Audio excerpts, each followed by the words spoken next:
मेरा नाम थना है और मेरी उम्र 15 साल है। मेरी वालदा के इंतकाल के बाद मेरे अबू ने दूसरी शादी कर ली। मेरी सौतीली माँ का रवैया मेरे साथ अच्छा नहीं था, जबकि उनके 2 बेटे थे, जिनमें से बड़े की उम्र 17 साल और छोटे की 10 साल थी। मेरे सौतीले भाई मेरे साथ बहुत अच्छे थे और हमारा रिश्ता सगे बहन भाइयों जैसा था, लेकिन मेरी सौतीली माँ अक्सर मुझ पर तशद्दुद करते और गालियाँ देती थीं। मेरे अबू मेरा ख्याल तो रखते थे, लेकिन वो सुबह काम पर चले जाते और शाम को लौटते थे। उनकी गैर मौजूदगी में मेरी सौतीली माँ मुझ पर बहुत जुल्म करती थी। एक दिन जब मैं कॉलेज से वापस आई तो मेरे दोनों भाई घर पर थे और मेरी सौतीली माँ उनके साथ कमरे में सो रही थी। दोपहर के तकरीबन 2 बज रहे थे और गर्मी शदीद थी।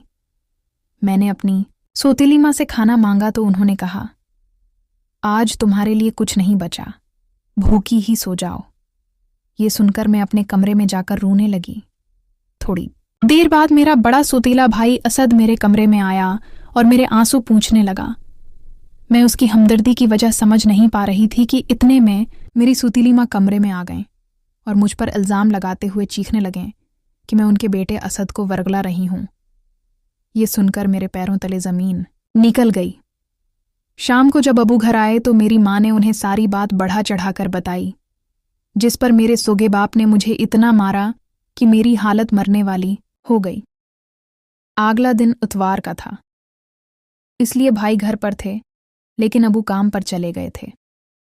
मेरी सौतीली माँ छोटे भाई को लेकर अपने भाई मेरे सौतीले मामू के घर चली गए। घर पर मैं और असद भाई अकेले थे। मैं असद भाई के साथ खेलने लगी, क्योंकि मुझे दुनिया की ऊंच नीच की समझ नहीं थी।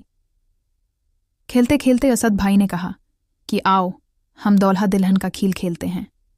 मुझे नहीं मालूम था कि उस खेल में क्या होता है। असद भाई ने खेल में मुझसे शादी की और मुझे अपने कमरे में ले गए। मैं उनके इरादों से बेखबर खुशी खुशी उनके साथ चली गई। कमरे में जाकर असद भाई ने कहा कि दौल्हा दुल्हन शादी की रात को कुछ खास करते हैं, और ये कहकर वो मेरे करीब आने लगे। मैं थोड़ा दूर हुई तो वो फिर मेरे पास आ गए और कहने लगे कि शर्माओ मत। उसके बाद उन्होंने मेरे साथ छेड़छाड़ शुरू कर दी। जिंदगी में पहली बार मेरे साथ ऐसा हो रहा था, इसलिए मैं नावाकिफ थी। आहिस्ता आहिस्ता मुझे उनकी हरकतें अच्छी लगने लगें और मैंने भी उनकी बात मान ली।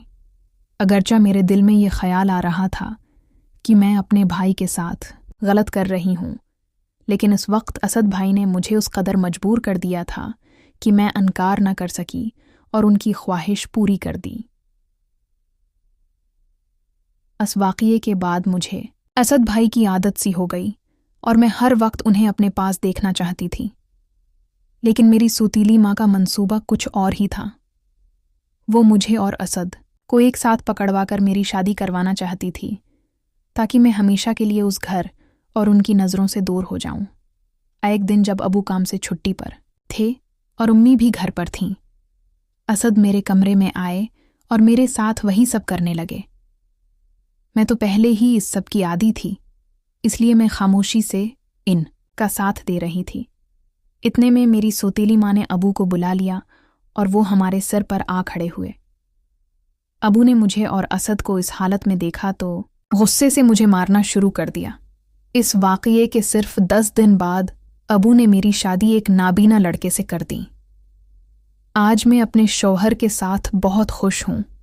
वो आंखों से देख नहीं सकते, लेकिन वो मुझसे बहुत ज़्यादा प्यार करते हैं।